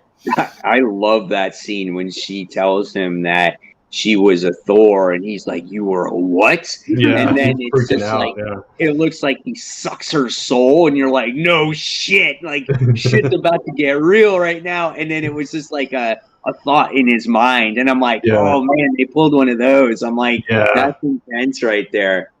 Yeah, I thought the same thing. It threw you for a loop with that. And the side stuff was decent too. That obviously the best part was between those two. But like Beta Ray Bill dealing with his stuff with being depowered and not being able to protect and sorry. And of course I'm saying Sif saying I don't need your protection. I can handle myself. I like that too. It's there was a lot to love about the issue. It's a really good arc, this one. Yeah, he's done a great job with this book, and he's just. Or how about the last page though? Like you get to see what's the Frog Thor? Octor, yeah. Yeah, Yeah. he couldn't show up in Power Pack, but he showed up in this book. Yeah, he showed up, and then there was and then there was somebody else. There was the other Thor too, right? There was the one who died in the who shows up. Yeah, I forget his name. Yep. So there was that Thor too. That last page. Yeah. So yeah, overall great issue, man. I love this book. It's so much fun for me. He does a great job with it, man. He's just Donny Cates all over this week. Honestly, it's just between this Venom crossover, so great stuff there. Yeah, Roger Norvell, Mass Panther said that's his name. Also, Mass Panther X. I can't answer this because I have not been reading the book. But do you think Bill and Sif will hook up? Or Beta Ray Bill? I don't see it. I don't see it. I don't see it either. I think they'll respect each other as warriors. Yeah. Yeah, I think that's what it is. It's just kind of a mutual respect kind of thing. All right. So let's move on to number 2. And Kat, what's your number 2 this week? Speaking of Donny Cates, crossover was my number 2. Nice. Brant? Future State Wonder Woman. Future State Wonder Woman. Mike Spider Slayer? Well, mine is. I'm just hitting it. Like, I get all the books this week. Venom issue 32 was my actual number 2. So for a tie-in, this is about as good of a tie-in I thought that you can really get, because we got the aftermath after, obviously, when Eddie actually hits the car, right? Yeah. And you get to see where he goes. Yeah. After that. And basically what happens is he becomes a codex, and he's in this, like, I guess, like, kind of like this afterworld or whatever it is. And he comes across Rex, who is the person that recruited him to begin with in the beginning of Venom. And he gives him his whole story, how he can try to make a difference here and whatnot. And I thought it was so good, man. I thought it was just a fun story. And he's like, you can't do too much, because it's just like, you're just a little bit of a, just an afterthought. But he's like, but I held the Venom symbiote the longest out of anybody that's in here. He's like, I can make a difference, and you and I can make a difference. So somehow they're going to try to mess things up in this particular world, even though they're not a physical form. And then at the end of the issue, who do they come across? Flash Thompson. So I was like, yes, that's pretty badass too. So you're going to get Flash, Venom, Rex, and those are the guys that are going to try to help make a difference in, in this portion of the world. But it was emotional when Eddie had to go see his son as well. Yeah. Go to see him and can't interact with him at all. And that was rough for him. I did think it was funny that, because we had joked about it, that at the beginning of the issue, he actually was falling in the afterlife. Yeah. Like, oh, man, no, they're not going to do this. I was scared for a minute. But no, it went to some good, cool places. And that cliffhanger with Flash Thompson kind of made it worth it. It's like, okay, this, even though it's dead Flash Thompson and you don't know that he's actually going to be able to come back, it was kind of cool to see him. And, that last panel where, he actually shows his face and says, long time no see, Eddie. And it was like, okay, this is cool. Yeah. So, yeah, even though they're in, like you said, it's some afterlife that somehow they're going to try to make a difference in this weird world. If that's what they got to do, then that's what they got to do. I mean, I don't know. But it was good. It was an emotional issue at that, too. Just also Eddie dealing with, him being dead. He didn't want to actually realize it. Yeah, and his symbiote being like a slave to Null. Yeah. At his whim, yeah. That's right. I forgot about that, too. That's right. That's a good point there. So that was my number 2, and that was actually our next book that we were going to talk about anyway. Yeah. So now we're just going to go right to the number 1 book. So, Catherine, Comic Uno. Yeah. What is your number 1 book of the week? You're going to be shocked. It was Thor issue 11, actually. Wow. Whoa, yeah. Yeah. I That's really right. enjoyed it. Let's Nice. go. And what's Didn't Brent? see that coming.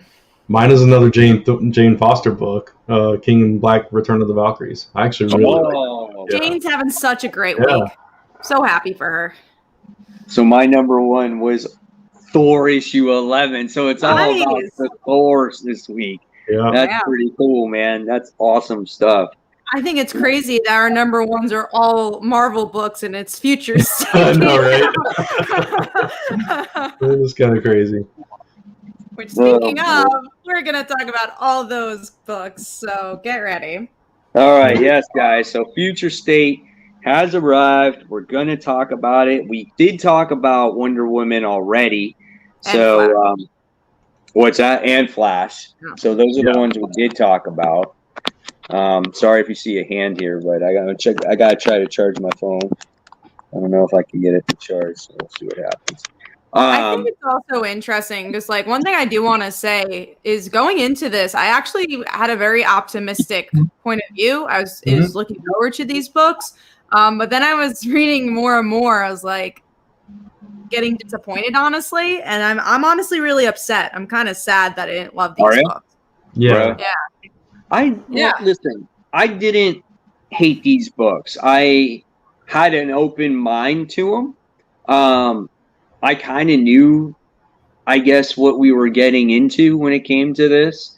And I just tried to have fun with them. Now, I'll discuss what book I didn't like out of all of them. But I did try to keep an open mind. And I honestly compared this.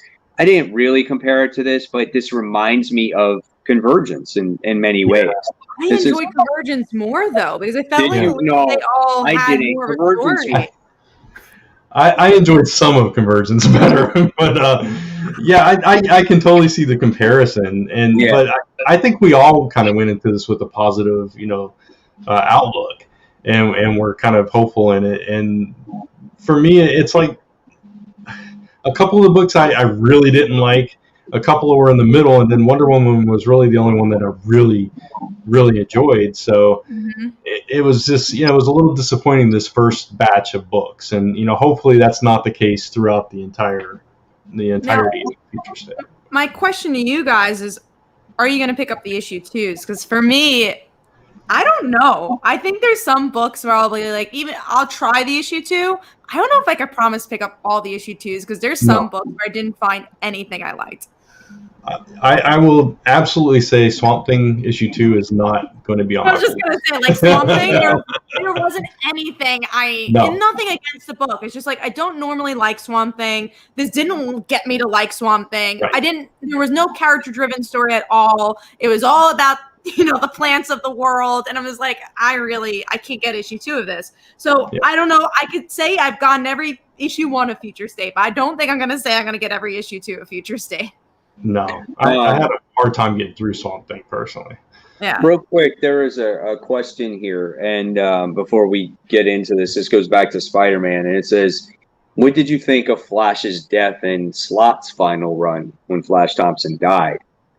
So I remember I actually did a video on that, and I was actually very emotional on that because Flash was somebody really important to that character, to Peter Parker, and I think it meant a lot for a lot of comic book fans because think about how long Flash Thompson's been in the comic books, and then how much of actually inspiration he's become probably for a lot of people. He became he was a bully, he was a football player, but then he served the military and he gave his life up for to become Agent Venom, and then he winds up dying. And with alcoholism as well. So there's like a lot of emotional. I would actually say I think it's Dan Slott's best story was the death of Flash Thompson. As much as I hate seeing him die, I think that's his best written story. It's at least to Spider-Man and probably to anything he's written. That was during the Red Goblin, right? Story arc, right? Yeah, it was the last issue he wrote. Was that one? So. All right, let's go. We'll talk about Swamp Thing and all that stuff. Let's talk about the first one. let's talk about the next Batman.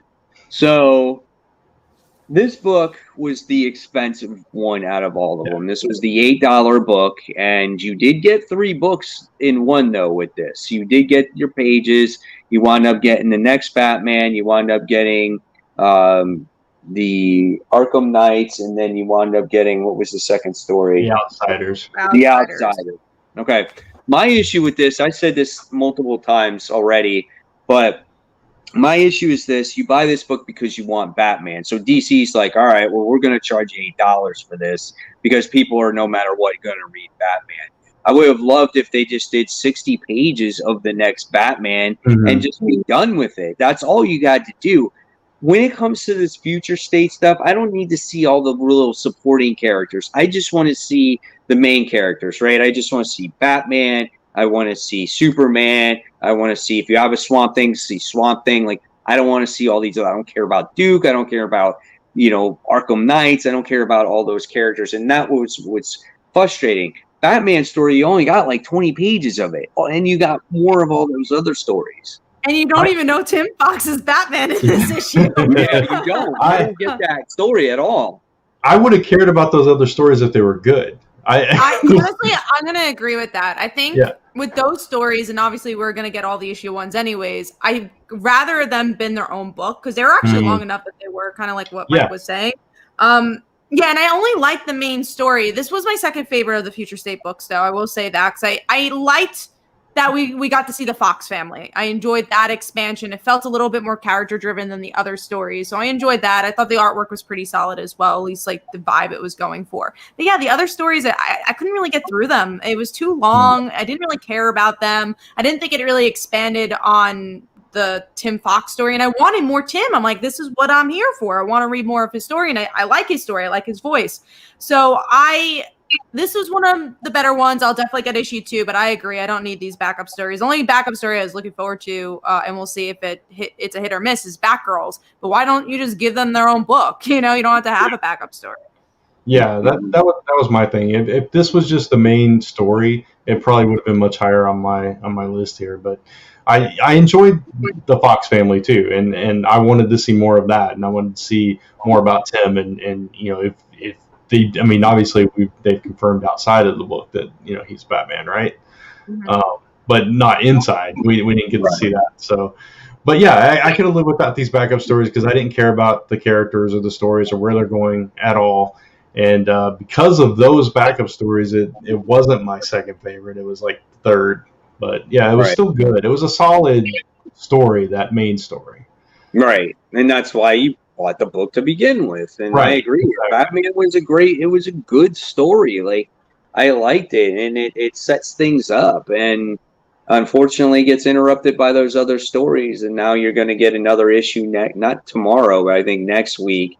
And then it has to deal with. Is it? So tomorrow's the Dark Detective, right? And the Dark Detective. Wayne. So I don't know. We'll see what happens with it. I mean, obviously, we're going to keep reading it, all of us here. It's just unfortunate that that's what you have to do. If you're going to make a book that's big, just make it 64 pages. And make it 2 issues instead of, like, how many are they making of this one? 4? 4. And just make it 2 issues, but just make it about Tim. I agree. Yeah. Why not? Absolutely. More of him. I think people would have been a lot more happier with that, All right. We did talk about Future State Wonder Woman. We all really enjoyed that book, and I think we're all in agreement that was our favorite book by far when it comes to the Future State books. It really focused on the character. And that's what we loved about it. It just didn't seem convoluted or any way. It just didn't overwhelm you. It's a pretty straightforward story. and that was that. And the artwork was absolutely gorgeous. It really was. And her personality is an amazing personality. I love how hot-headed she is, short-tempered, opposite of Diana. So that was cool. So let's talk about Future State, Superman, and Metropolis. So I looked at this comic book as strictly almost like a 90s book to me. That's the way I looked at it, right? and this one also had its backup stories, but this one was $6.99, not as expensive, or is this one $5.99? I'm not exactly sure, but it had two backup stories that kind of connected to what was going on in the book. Again, I didn't need those. One was about Guardian, and one was about Mr. Miracle. And the Mr. Miracle story takes place in a different book going forward, in another book that's coming out 2 weeks from now. But the main story had to deal with the Brain Cells character. This was a character that John and Kara destroyed Brainiac and skin grafted a new, I guess, character, I don't know, kind of guy that's called Brain Cells. It was just kind of weird. It was a little bit confusing, a little bit all over the place. But I thought the artwork was pretty good in the book, and it was okay for me. It wasn't worse than I guess the Flash wasn't the best either. So I don't know. What do you guys think of this one? This is a tough one because you're coming from someone. I always say this. I'm not a huge Superman fan. Like, you got to really give me a good Superman story for me to love it. And I don't really like John that much. So I know, I'm sorry, but yeah, I'm not a huge John fan. But honestly, what really got me not to enjoy this issue, were the backups, but how sci-fi driven this was. It was just so heavy-handed to the sci-fi. I'm like, well, who's John? Like, I mean, like, what is John now as an adult? And first of all, why do we need John as an adult? I'm like, I don't need that. And then him fighting Kara, I'm just like, there was no personal journey. And that's, again, was my biggest issue with all these Future State books. I didn't feel anything reading this. I just felt like, okay, let me fight this alien monster. And I was like, I don't care. Right. Yeah. And speaking of being like Convergence, I mean, a bottled city. A bottled like, Metropolis. Yeah, and it's like, okay, we're going to do this again in a Superman book. That's not predictable. But it was very 90s-esque. I agree with that. I didn't, like Kat said, though, I didn't care about anybody. Like, Kara was there for a second, and then she's mad at John, and it's like, now they're fighting. It's like, okay. It wasn't terrible, but I just couldn't connect to anybody. And right. John has been better in other books. He's been written better. He's had a little bit more depth, at least, than we got here. The backup stories, I didn't really care about them here either. It just, the Miracle Man one, I don't know. I just couldn't get into that one at all. And Guardian was just kind of there. So yeah, it was just the people trapped in the city, like how they were dealing with it. You know, it was honestly, for this one, I don't think I'm gonna get issue 2. I don't think there was anything here that said I need that next issue. And also because there's so many other Superman related books, I don't feel like I need to get this one. Tomorrow, which I already have read, but so I won't talk about it, but Superman Wonder Woman comes out tomorrow. Yara's in that. I'm definitely want to read a Yara book more than I want to just read with John. So I could read that. And then we have the actual Clark Kent book coming out. So I don't think I'm going to get issue 2 for this one. Yeah, we'll see what we get. I don't think I would either. Yeah. I gotta finish it. There are only 2 issues, so it's like I gotta. This one's only 2 issues. Yeah, this one I think is only 2. Maybe I will. Yeah. So I mean, and the only reason I know Kara was fighting John was because it was influenced by Brain Cells. Yeah. It had some thing in it. So I don't know. I'm just gonna buy it because again, it reminded me of a 90s book. It kind of just happened. And that's the way a lot of 90 books were, it's just like fight things to fight things. But like you said, this is Future State. Like, these books did not have any time to develop. So these stories just happen. It's just there. And that's why you don't feel any connection to it, because all these characters are kind of just a little bit different. They're not anything that you're used to. And so you can't really connect to them. The only one was Wonder Woman because I felt she was introduced properly. If they had more time to introduce you to these versions of these characters, you might get connected to them instead of thrusting you right into this crazy ass adventure right from the start. And I think that's kind of the problem with these. And the adventure is not really a story. I think that's also my biggest thing is like, there's no plot. It's just like, they're just fighting things. Because they don't have time to develop a real plot. They have such a small window. I will say the Batman books have a little bit more. Like, even Swamp Thing. Like, I'll say Swamp Thing had a plot. It wasn't an interesting plot, but at least it was something. Like, Superman, this one, I don't even understand what the story really was or where it was coming from. So it was hard to really get into. Right. It was like one of those one-off random episodes of the Adventures of Lois and Clark. Yeah, exactly. All right, so the next one is we talked about the Flash, so we all know how we are with the Flash. We weren't fans of it just because a lot of people aren't fans of it because of the whole situation that happened with Wally. Unfortunately, they went back to that well.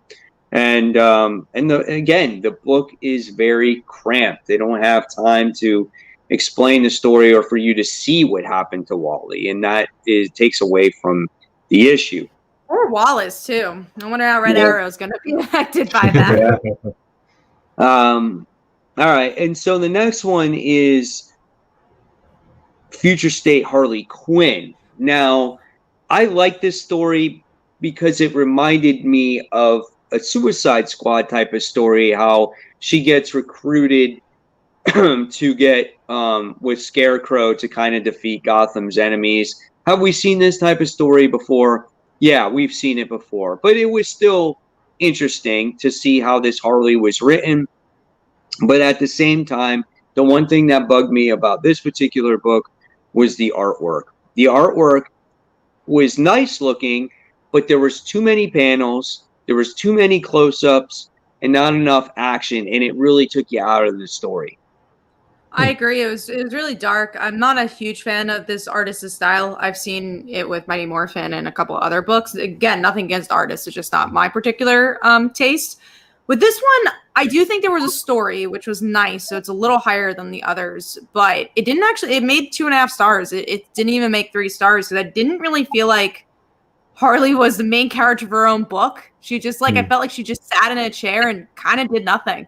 And it was like she just went with the motions and she just didn't feel like a character. And I'm like, I'm reading Harley to read Harley. And it's hard because there's been so many great Harley stories recently. Like Suicide Squad's done Harley really well. And then, obviously her own TV show has done her really well. So to read her as such a backseat driver or, a passenger was kind of weird. And honestly, I just wasn't interested in the plot. Even though there was a plot, I didn't care that much, even though there's some themes that are interesting. It's like, okay, she knows so much about Gotham. They're going to try using her knowledge. And, you have 2 doctors going against each other. I don't think there was enough pulled out of those possible interesting themes.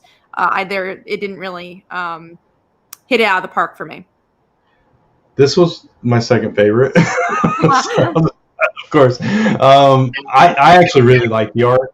And that's what attracted me to the book in the first place. And I like the Suicide Squad vibe, and I kind of liked that she was the impression I got was that she was kind of playing him instead of the other way around. Like she was giving up just a little bit to get certain liberties, and then we'll see how it plays out. But eventually she gets the upper hand and kind of he leaves him in a lurch, and that's kind of where I think it's headed. And so that seemed very Harley to me, that, it was more subtle take, but she is very smart, even though she's, she hides it very well, through her personality. But I kind of like that, the way where it was building to, hopefully. So I enjoyed it. Yeah. For me, I thought what I saw of the artwork, like I liked it, but it was too much up in your face, like almost like Kat said, it was a lot of standing around, sitting around, like just a lot of that. And I felt there could have been more to it than that. Yeah. Go ahead. Yeah, I was just going to say, I don't mind talking head issues. Like, I think there are some brilliant talking head issues. So don't get me wrong. Like I said, not every issue has to have action. But if it's going to be a talking head issue, it has to be really emotional. It has to be like gut punch, character driven. And I just feel like it was very explainy. It's very exposition heavy. I'll say like not that she needed to be doing like Cirque du Soleil or something, but like in the Birds of Prey movie where she was in the cage, and they kind of mixed that up instead of her just sitting there talking, where she was doing stuff like that. They could have done something, with a little bit more movement. Right. I liked it. I liked the story, so I'm that wasn't the issue. I think I'll get the second issues for Harley at least. We do have a question from Tizzy, which I do know the answer for this. Is this the same world as New Batman? Because they were talking about Mask. Yeah, so the only ones that are the same world and the same continuous stories are all the Batman stories. So that's all going to be in the same, thing going on. All right. And then the last one is Future State Swamp Thing. And it's kind of funny because out of all the other, like, a lot of the YouTubers I've seen or reviews out there, I actually have seen people say that they loved this book. Yeah. And for me, I did not like this book. This was not interesting to me whatsoever. For Swamp Thing to have his own little people following him around and having this dude who's like this old guy that's like bitter about everything, who just made the issue completely like ridiculous, and them searching for humans was just not very interesting for me. And then there's this dark character at the end, and you're like, ooh, this dark character, like, who cares? I was like, I don't care about this guy. Like, I know nothing about him. Like, why do I care about any of these Swamp Things? Like, that's why I didn't like. And then interjecting how he created them and forming the sinew and the muscle, and is like, why do I have to read this? Yeah, I don't care. It was so exposition. It was so much. But I will say, maybe if you're a huge Swamp Thing fan, like none of us here are huge Swamp Thing fans, maybe you'll love it. And maybe that's why they loved it.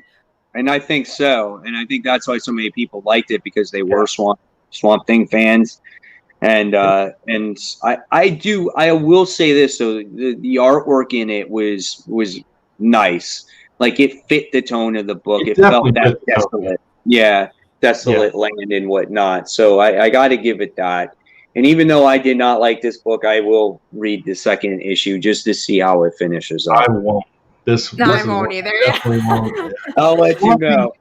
Yeah, Swamp Thing for me is like you said, Kat, about Superman. It's like I'm not a fan of Swamp Thing. It has to be a really good story to hook me with Swamp Thing. It's got to be like Scott Snyder's Swamp Thing, Yeah, like something that's so out of what Swamp Thing usually is, and that's something I could get into. I will also say with Swamp Thing, I understand from a storytelling perspective why that was one of the better issues. Like, I think it was a well-told story. I just didn't care about the story. So like the other ones where I'm like, I thought it was disjointed. I'm like, I don't really know what the point is. Like, I get at least the point and the plot of the book. So it's like a well-written book when it comes to that.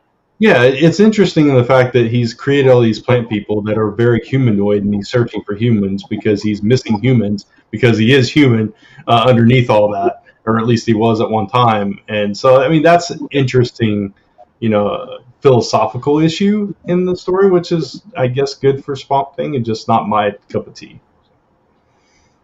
Gotcha. All right, so that is all the Future State books. We talked about each and every single one of them. There's pluses in my book for all of them in one way or another. Sure. It's just a matter if, obviously, these are books that I think a lot of us, were really excited about, and I felt for a lot of people, maybe they just didn't deliver in the way that maybe they expected them to. I'll say you could kind of tell it was rushed putting it together, and that's a little disappointing. Obviously there was the plans with 5G and things are changing up and everything happening with DC. You could kind of see the aftermath of that, and that's a little disappointing. Yeah, I agree. We do have Mike Manhattan who commented, Kat and Brant, check out Swamp Thing from Brian K. Vaughan, Alan Moore, and Mark Millar. I definitely would check out Brian K. Vaughan. I've never read his. And obviously Alan Moore, I've heard great stuff. But if anyone's going to convert me as a Swamp Thing fan, I think it'd be Vaughan. Yeah, I agree. All right. So that's all that Future State talk. So there's more comic books with Future State getting ready to coming out tomorrow. So I'm going to hand it over to Brant. And Brant, we're talking about our most anticipated. Yeah, so we have a whole slew of future state books that, for a lot of people came out today, but we have not read those books yet. So we will just kind of lump all those together. We got Dark Detective, Justice League, Teen Titans, Green Lanterns, Robin Eternal, Superman, Wonder Woman, and Kara Zor-El, Superwoman. So that's a big mouthful. A lot of titles. Yeah.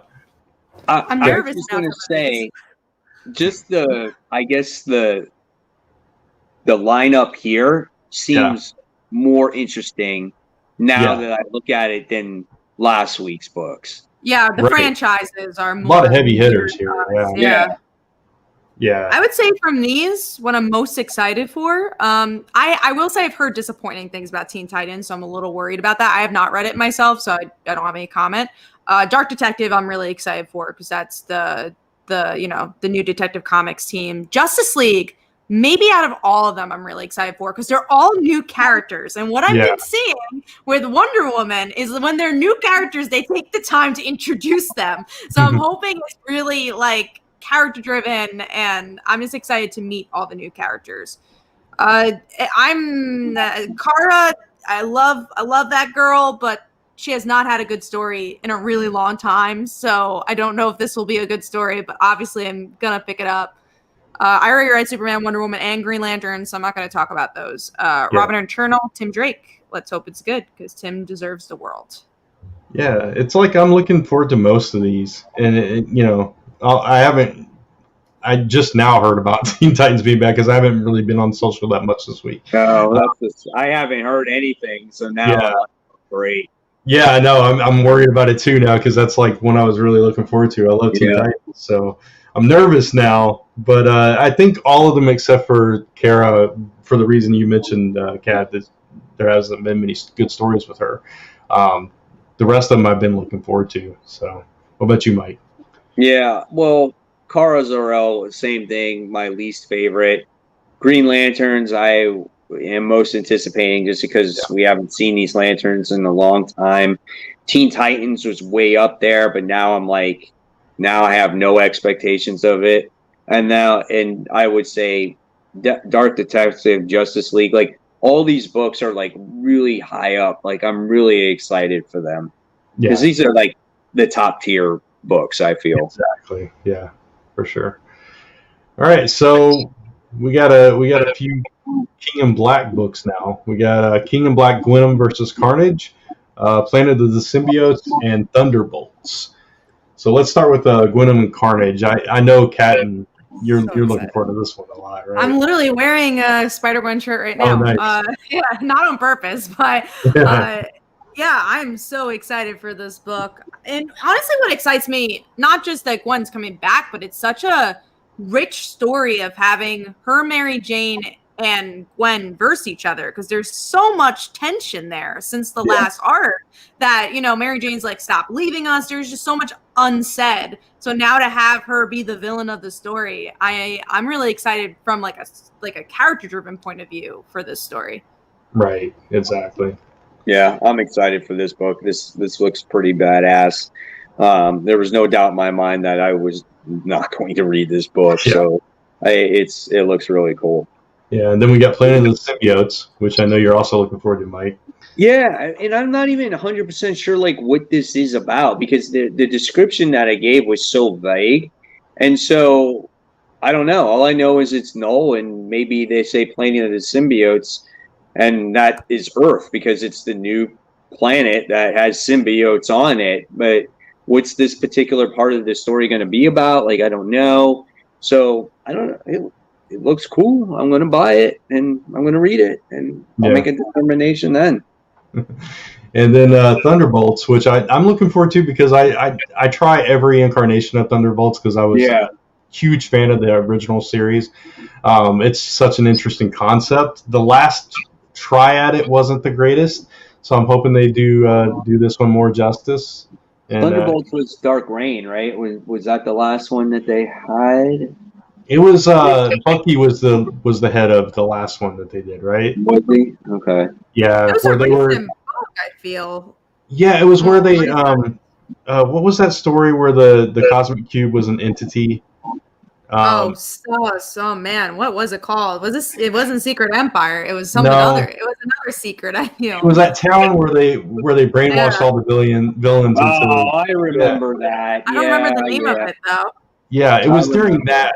Yeah, it was during that event. Bucky was like protecting the Cosmic Cube person. It wasn't very long. It was pretty short. Right. I guess forgettable. If none of us remember the title. They had was during Dark Reign though. It was a long series. I remember that. Yeah, that one was good. Standoff. Yeah. Yeah, the one during Dark Reign was good. But so and then we got that's all our King of Black and all our future states, so we can go into some other books. Immortal Hulk number 42, as that one's starting to wind down. Yeah, well, I mean, we're going to be ending that one in October. He's still dealing with the leader. It's done in October? Yeah, it's done. It's done at issue 50. Yep. That sucks. Yeah, it does suck, but man, this book has been really good, and I can't wait for this issue. Yeah. Let's jump down to a new book, Serial number 1, which I don't know much about. So this is a Terry Moore book. And okay. Zoe, her character, so the little girl. Okay.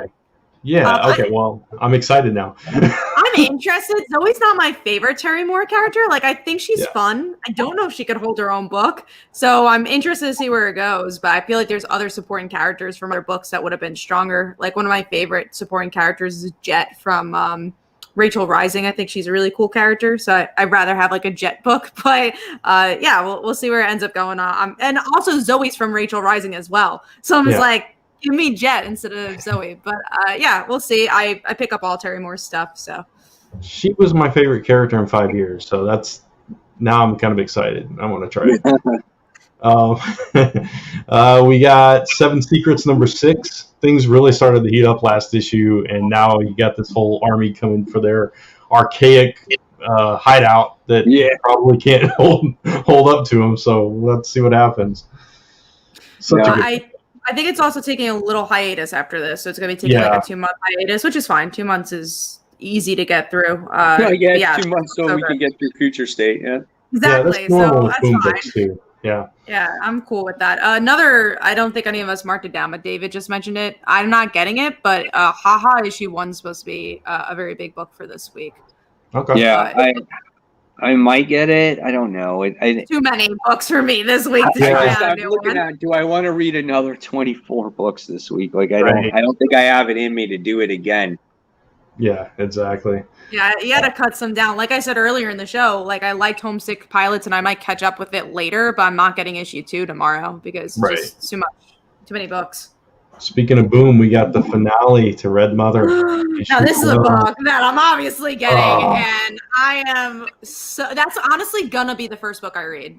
I don't know if I want it to be my first book. You want to savor that one, man. I don't want it to end. It's been so good. Do you think that this could not answer your questions and could lead to a volume 2? I'd be very happy. I'd be like, I don't even care if you didn't answer my questions. I want more. Absolutely. Yeah. I mean, that's definitely a possibility. I think it's done well enough to deserve a volume 2.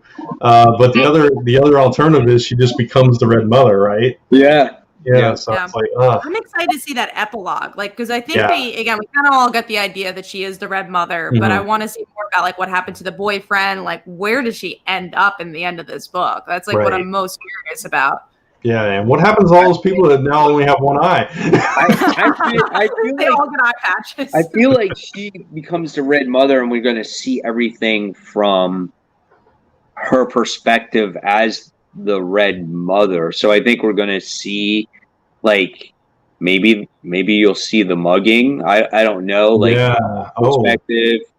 Like her killing her boyfriend. Her all along. Like, I think it's going to be something like that. Man, that's creepy. That just gives me the chills. Like, it is, because it's like, it's like I can see it cinematically now, where it's all just like playing in her mind as she remembers everything. It's like, that's eerie. And the puzzle was always her brain. That was that was always the story. Is like the thing that she always had to figure out was right there. Yeah, Right? man. This whole book is so deep. Oh, shoot. All right. How do you go from that? We got Erratic. Erratic number 2, which we mentioned earlier in the show. We all really liked issue 1. Really surprising book, and I can't wait for this issue. So Yeah. Yeah, This is Radic is awesome. I feel like this will also be like one of the first ones I read just because it's so fun. Like sometimes you need that lightness in your pull. right. I want to And- see the Russian principal or the Russian teacher Yeah. become that main antagonist of the book, you know? Right. He's I want to see literal- what that girl does because she Yeah. had a pretty good cliffhanger in that issue. Oh yeah, if she publishes now, it's a matter of she publishes that video or right. that will be interesting. Yeah. And the last book we got to talk about is Marauders number 17, which last issue was so good. I was gonna say you can't live up to last You issue, can't. so I'm obviously still excited and interested. I don't think this is gonna be Kitty and Emma. I think it's gonna be like a storm-driven issue. It's interesting because like the stuff I'm really excited to talk about with you guys next week is not the Future State books. It's like these indie books. It's like I can't wait to talk about Red Collar. I can't wait to talk about Erratic next week. Exactly. Well, again, because when you look at it, these are books that have really in-depth stories that have been going along, and it tells you that it takes time to flesh out those stories to really get vested in them. And when you have something like Future State and there are only 2 or 3 issues, what type of story can you really tell? You know, it's almost like old school, comic book telling stories where you had a one and done story or an issue that's like 2 parts and that's it. And so that's kind of what we're getting here with these Future State books. Yeah, for sure. We have a couple of comments from David. Everyone drop Marauders, pick up an Image book. Now, I won't say Marauders. Like, you could drop other books. But don't drop out Marauders. Yeah. And David Marauders also says, is good. Yeah, I wouldn't drop. And also, like, it goes back to, like, the character drivenness of that book. Like, it is very built. It's like, it has a continuous story to tell. And then he also says, or Homesick Pilots, your choice. See, again, I'm not getting either of them because I liked Homesick Pilots last issue, but the characters didn't do it for me as much. Yeah. And then it has to do like it's the same creator as Ice Cream Man, right? So I've never read that. I don't know. There wasn't anything like, oh my god, that premise sounds really cool. Even though I've read stuff. Homesick Pilots, I'm going to continue reading. I am buying that book. For me, I liked it, and I'm really curious to see where it's going to go. I think it's going to go into some deep places. And I heard my comic book shop manager has read future issues of this book already because they sent them copies. And he says by about issue 3, he's like, by issue 3 is when it starts getting really, really good. So maybe I might just like read it and binge read it just after this, like I'll just take a little break now and just binge read it if it looks interesting. It was hard because they compared it to Paper Girls. So when you compare some of the Paper Girls, you're like, I didn't get Paper Girls. Yeah, it wasn't quite there yet. So I'll probably read the second issue though. Yeah. Again, right? We talked about it early. Look at Crossover when the first issue came out of that some people were really like, oh, this is shit. This is garbage. I like the first issue of Crossover though. You're not really getting it because there's a ton of books. Yeah. Oh yeah, that's if this was another week, I would have gotten issue 2. It's just like it's just too much to read, honestly. And I do like, as Mike had to read a lot of his books today. I read it all in one day, and I just like I can't read all that, so it's too much. Oh, what, David? Get out of here! Paper Girls on the Low kind of sucks a little. That's a preference. I think that. I think it's a preference on what you like, of course. Yeah, what type of stories you enjoy? Yeah, I get Paper Girls definitely not being everyone's cup of tea, but Paper Girls is probably one of my favorite books of all time. Which is like it's hard to get there, but like that's a book I could keep rereading and finding new stuff. And I think if you read that in individual copies, I think it's a little bit harder to get what's going on. But if you read that book in trade, I think you would get that story much better. Yeah. All right. And I think that's it, right? Most anticipated. Yeah, there we go. That's it. Wrapping up. Yep. So we're going to wrap it up for the day. So do you guys have anything else that you want to say before we close up the show? Just to follow the Kickstarter, I'll post it one more time. We're, I think, one follower away from 30, which is pretty decent. Yeah. We have 2 weeks left for this, so definitely go. Oh, are we? No, we're on 29. So please go check out the Kickstarter. We really appreciate it. And other than that, just, check out Best Comics of the Week on my side. That'll be posted tomorrow. And then I'm going to have a top 10 Kickstarter of the month list that I do monthly. So that'll be posted this week. Yeah, and the panels of the winners of the panels of the week, the panels of the year will be posted for 2020. Will be posted on Thursday, so you can check that out at comicfronttheland.com to see what all the panels have won. So go check that out.